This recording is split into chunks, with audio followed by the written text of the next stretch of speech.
Hi, it's Anne. Thank you so much for stopping by. You saw me make this a few weeks ago. This is inspired by Sue from Sue's Journal Adventures, who is, she just is so much fun. I just really enjoy watching her channel. And I will link her because if you're not watching her yet, you will soon be as hooked as I am. Anyway, I made this a few weeks ago, and based on her inspiration for making pockets out of circles. And I love anything with a circle shape. And for some reason, when I was looking at this, the notion of the triple trio came into my mind. And it sort of made me think of when I was in high school. I did all kinds of choral things, and maybe you did too. But there was always more girls than there were boys that wanted to be in the choral activities. And because there was always an excess of girls, our director at the time devised the idea of the triple trio, which is sort of a classic formulation of female voices where you have three altos, three first sopranos, and three second sopranos, and you had these nine girls, each in their own little trio of voice parts. And I loved singing. I loved the blend of female voices. I loved singing second soprano. I loved triple trio.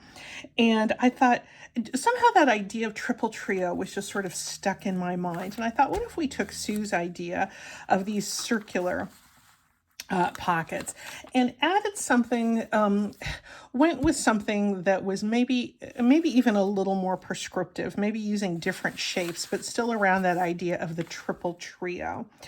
And I thought, what if I put three very small pockets on a page that were had a lot the same, but a lot their own, their own unique spin as well.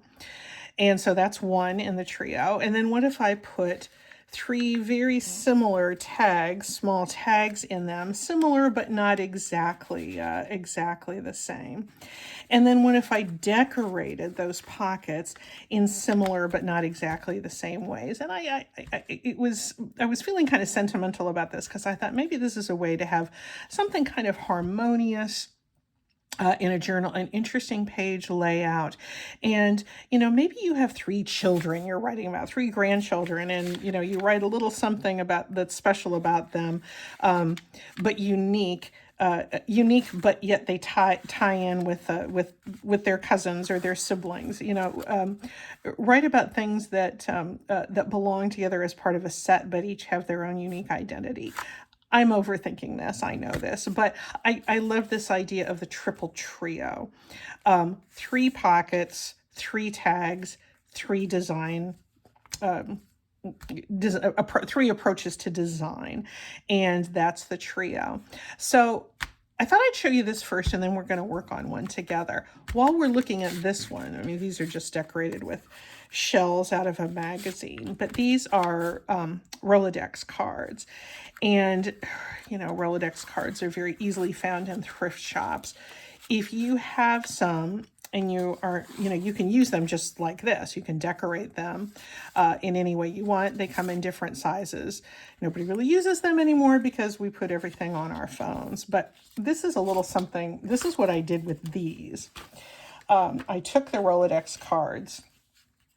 Obviously, I used some that were dyed and stained and distressed in some way, but I took that little center tab and I just cut that out to make a pocket. I just did it like this. Instantly you have a little pocket, so you don't have that little flippy thing. And then what I am also just as likely to do is to do this. I cut those little side things. I think I've talked about this before. Maybe I've even shown you. It's not like I've been doing this that long, but I'm starting to forget what have I shared with you in the videos and what have I not. But yeah, this is one that you just make a little tag and you've got a pull there. So it's really nice for a little side pocket. Those are two really great ways to use Rolodex cards. But for this one, I used the pocket idea. Distressed, put a little distress ink, splashed some coffee, put a few book pages on it. These are pieces of our faux washi tape that we make out of Scotch tape and pick up text out of a book. It's nice and translucent. Looks really, really great. Similar texts from different chapters of the same book, but each with their own unique message. So that's that triple trio. And I think this will be fun. When these pockets are small, it's fun to use different, really distinct shapes for the tags, but there's no limit to how this idea can play out in your own journal. Let's set this aside and let's make a new triple trio.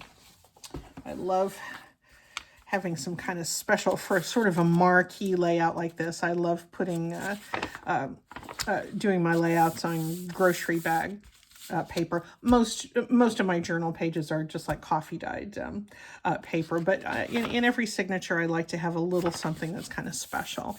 A grocery bag that's nice and thick and distinctive and has the machine stitching. I put leaves around this, and let's start with the pockets. This is a different kind of pocket.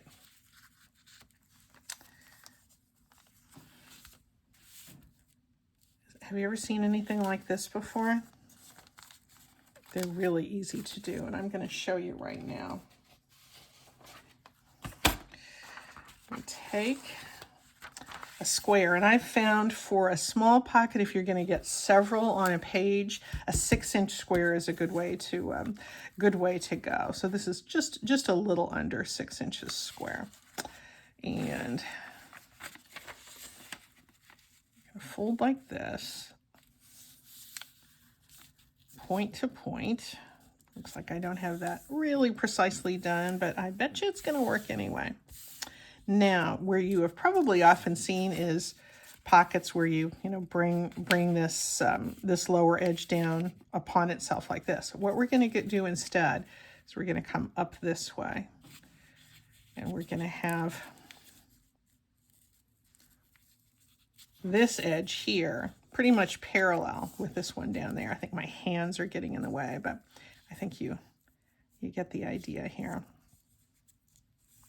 Fold this like that, and then we're going to do the same thing over here. So we have this little pocket that looks almost like a boat. Oh look, there's a capuchin monkey. It was a nice little surprise.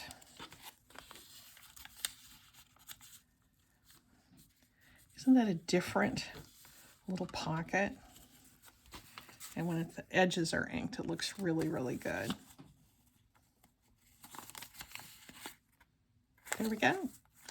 I'm going to ink these edges, and I'm going to tell you about where this came from, because you may get a kick out of this.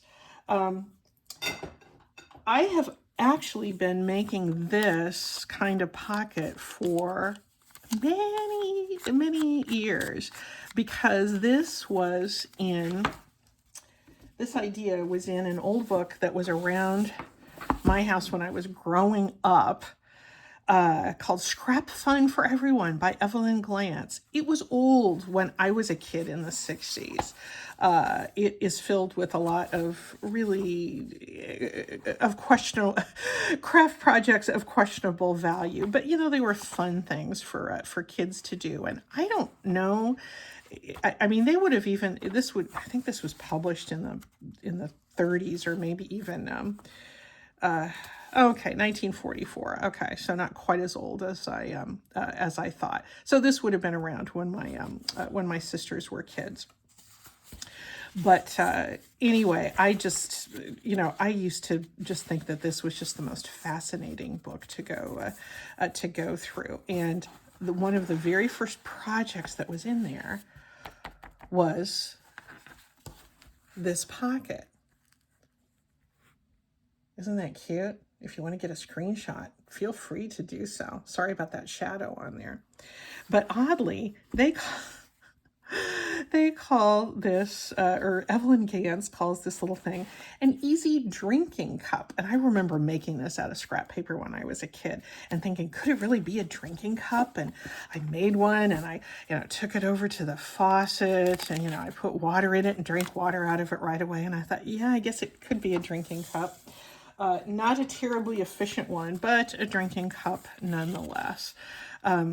So this is an old book that will never be cut up to go into craft projects. It is one I think that I will always save. One day my daughter will run across it on my bookshelf and go, why did Mom keep this old book? And off it will go. But until that day, it's going to stay in my possession, unsullied, except for that scrap of paste that I think has been on there at least since 1965.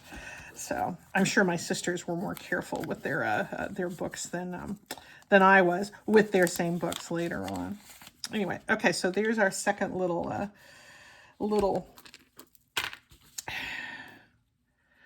pocket, little drinking cup. It's not a drinking cup. Evelyn, what were you thinking? There we go. And yeah, here's another. Is this right size?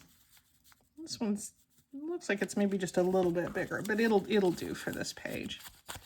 I want to show you again how this works.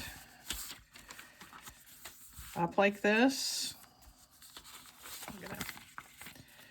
and then this point comes up that way, and this point comes up that way, and this comes down, and that goes down. You can tuck them inside too if you want. You can do whatever you like with it, but it just makes a nice little pocket. Now, it does. When I started making junk journals, I remembered having made this this pocket as a kid, and I dug back into my own bookshelves and I found it, because of course this is one, when many years later, when it was time to clean out our parents' house, of course this is a book that I found and wanted to save because I just loved it so much. I hope all of us have some kind of special thing like that, of something we used to make as kids that still have some sort of usefulness in our crafting life today. Now, Evelyn doesn't say that you need to glue the ends down, but I'm going to. So, drinking cups. Oh, Evelyn, you're adorable. So these are the pockets. And 3 of these made out of, this one is just a slight bit bigger, but I'm okay with that. 3 of these will fit onto one page. But there are restrictions in this kind of pocket because it's so narrow down here and so wide here. A traditional kind of tag, it just looks kind of weird in it, like this. It's it tends to want to slip to one side. So I thought, why don't we make the tags for this particular project out of ovals, and I did have some. Oh, here they are. I did have some, and I just cut an oval shape out of some music page that I had dyed with some distress ink, and I put some white spatter on it, and I put a little bit of metallic paint. And so anyway, here's one trio with our pockets, here's one trio with our ovals, and then I think I'm just going to put a really simple silhouette on each one. So let's see how that goes. This is bothering me that this is a little bit bigger though. Did I maybe make another one? Yeah, I'm going to swap this one in. I forgot I had several here. Sorry, that guy almost made it into this project. He's going, darn it. So close this time. Now, they are going to have to overlap a little bit. So I think I'm going to need, let me see how this fits in. Yeah, that's pretty nice. That's gonna have to position about like that. Oh, do you hear that jingle bell? Our daughter's cat is with us for the rest of the Thanksgiving vacation. It's the 26th as I'm recording this. They're out of town, and Macaroni, our grand cat, is with us. There we go. I wanted to put this into place so I could position it appropriately with that tag. I love this color. Fall colors and music just tend to go together for me. The beautiful symphony of leaves, I guess. Let's put this one down here. These are just dictionary pages. I like using a nice thin paper for these. As I learned as a kid, if you make it out of paper that's too thick, it doesn't fold all that well. Although maybe it makes a more suitable drinking cup. I don't know. It's always funny.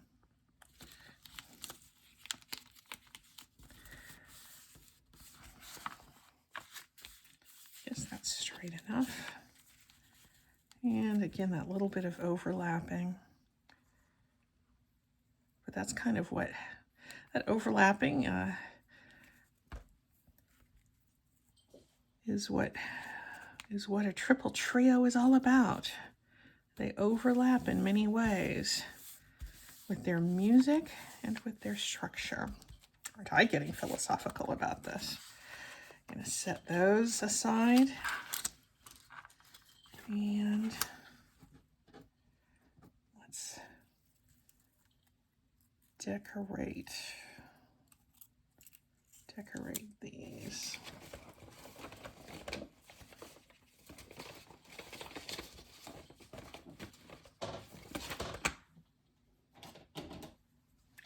I need these to clip the stems off. Macaroni, what are you doing over there? Can you hear that jingle bell she's got? It's not that she's in the Christmas spirit or anything. She just, she's an indoor-outdoor cat when she's at our daughter's house. When she's here, she is an indoor cat because we don't want to go chasing her outside. But she wears a little bell as a warning to creatures.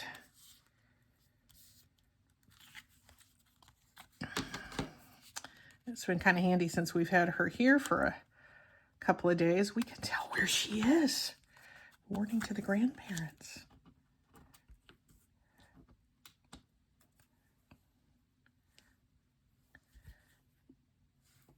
Is that the right sign? There we go.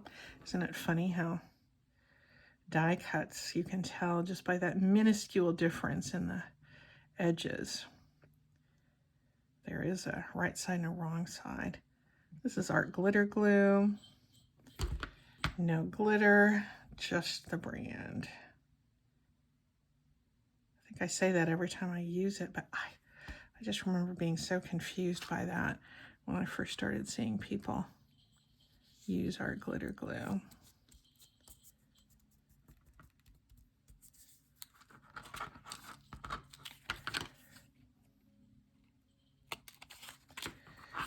And what shall we use here? These are Tim Holtz die cuts. Again, you've seen me use these many times. Oh, Tim Holtz. Hope you're enjoying the dominance you have over this industry. He does seem like an awfully nice guy, though, but I grumble a little bit about Tim.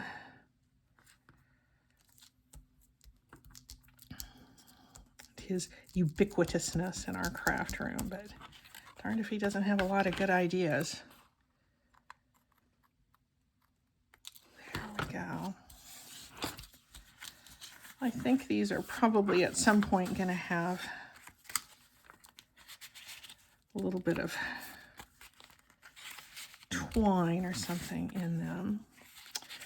But I think they need something on the front. And what would that be? I thought I had things set aside. I might not have. Maybe I'll have to go with some labels.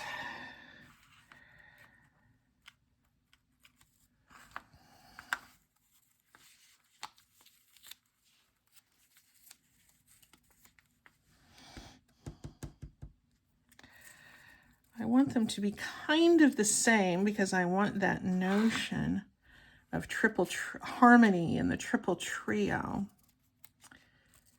And these are some of my DIY labels. I think I'm going to make do with these. They're not super busy. I don't want them to be busy. Just didn't plan that out very well.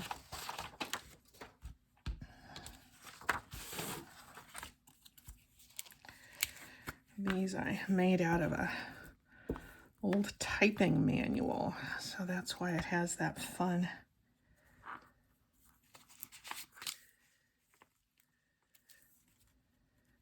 font on there and the kind of peculiar word content.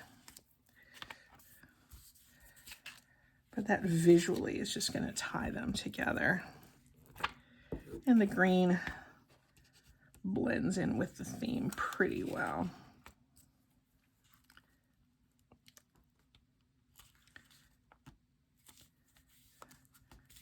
I don't know what I'm going to journal about on these pages. Maybe this will go into a memory journal or something for me, and I can write about, put in 3 different musical memories from my growing up years.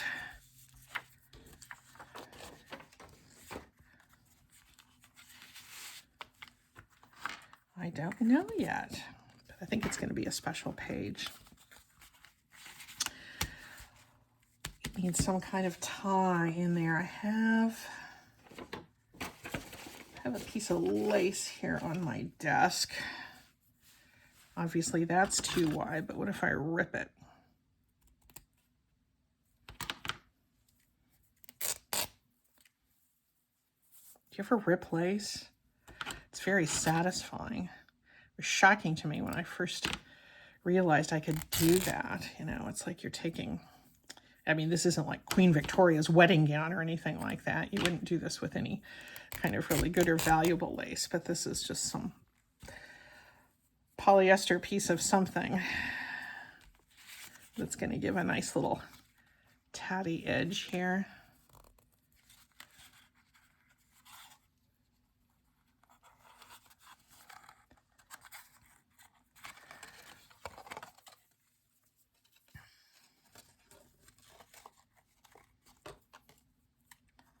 This is not very exciting, is it? But there's always those last little bits to finish up with. I like these. I love these silhouettes. You've been seeing me use a lot of silhouettes lately, but it's just part of our style, isn't it? We discover something that works nicely for us, that appeals to our eyes, and we keep doing it. That's what makes things distinctive from everyone else's. And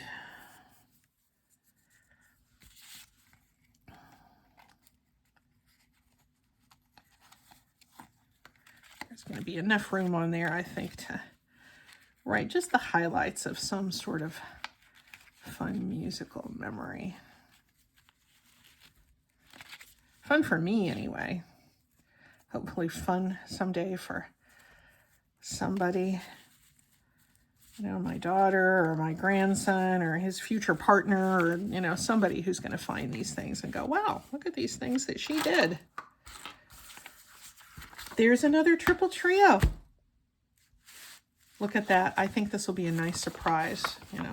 Oh, Oh, I'm thumbing through this journal. Oh, what's this? 3 things that kind of go together, yet they're each distinct. So there you go. There's our triple trio pages.